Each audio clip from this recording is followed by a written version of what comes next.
chose this life. And someday, it's going to get me killed.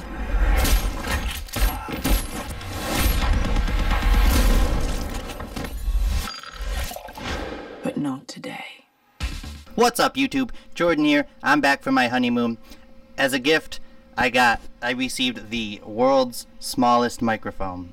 So I'm trying it out right now. Try not to let it distract you from the very serious topic that is movie reviews, because there's a movie I want to talk to you about right now called Atomic Blonde. It's out right now, and I think after nearly 15 years, wow, I can't believe it's been that long, people I think seem to forget or have forgotten that Charlize Theron is an Oscar winner. She's a very, very talented actor, and she can also kick a lot of ass. And it seems she puts out a movie every couple of years that reminds us of that. And this year, it's Atomic Blonde. And she pairs with director David Leitch, who was one of the co-directors of John Wick. Now, Keanu Reeves, he's one of the most committed actors in Hollywood.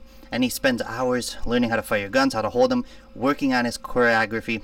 Now, what happens when you go to do another action movie and you don't have Keanu Reeves? Well, you have to get another actor who is equally committed. And Charlize Theron, definitely one of those, really sells the choreography. And I think the action is probably, of course, the best part of this movie. I think David Leitch, his movies feature some of the most exciting American action. So this film is based off a graphic novel called Cold City, and I think that this movie definitely captures the tone of the source material, both in aesthetic and theme. Charlize Theron's plays this double, triple secret agent. She's not really sure who to trust. She's told multiple times, don't trust anybody. But the film is also very bleak, and the colors are bland, and it puts off this feeling of coldness. But you get accents every once in a while of very bright colors, very neon lights, and it makes for some very pretty cinematography. There's a lot of unique shots in this film.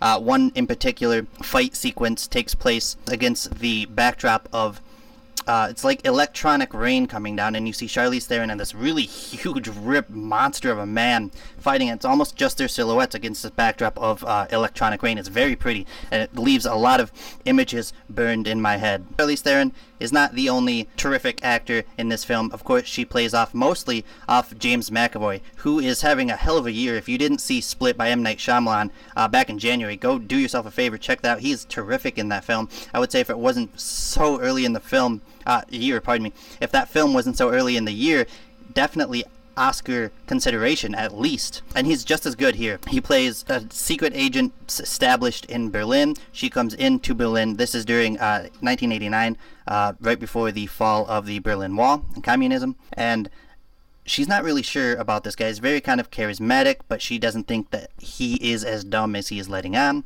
And so there's a lot of intrigue, and the intrigue throughout the film kind of builds. And the third act answers a lot of questions. There were a lot of things that kind of just get glossed over in terms of exposition in the first couple acts, and most of them get resolved in terms of mystery. You figure everything out in the end. Now, the second act I thought was kind of slow. It is a lot of, while this mystery is going on, it is a lot of Charlize Theron just walking around looking moody and taking ice baths. There's probably one too many ice baths in this movie.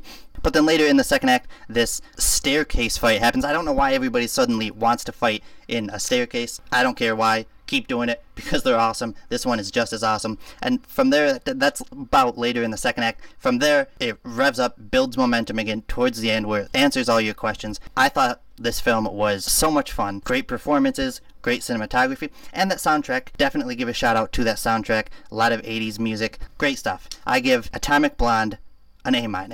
And if you like this review, guys, go ahead and help me out. Click the subscribe button, click the thumbs up, and click the link in my description. I have a website where I write movie reviews, of course, and I do lists, I do editorials, I do movie news, I do all kinds of things there. Check that out. That's Movie Minutes at WordPress. I also do a podcast called Port of Dorks, where me and one of my friends just talk about dorky things. Mostly we just talk about new movies we saw. Tonight I'm going to go see Dark Tower. We're going to talk about that. We're going to talk more in depth about Atomic Blonde. Link to that podcast is in the description as well. Again, guys, thank you so much for watching. Let me know what you thought of Atomic Blonde in the comments below. And until next time, guys, take care.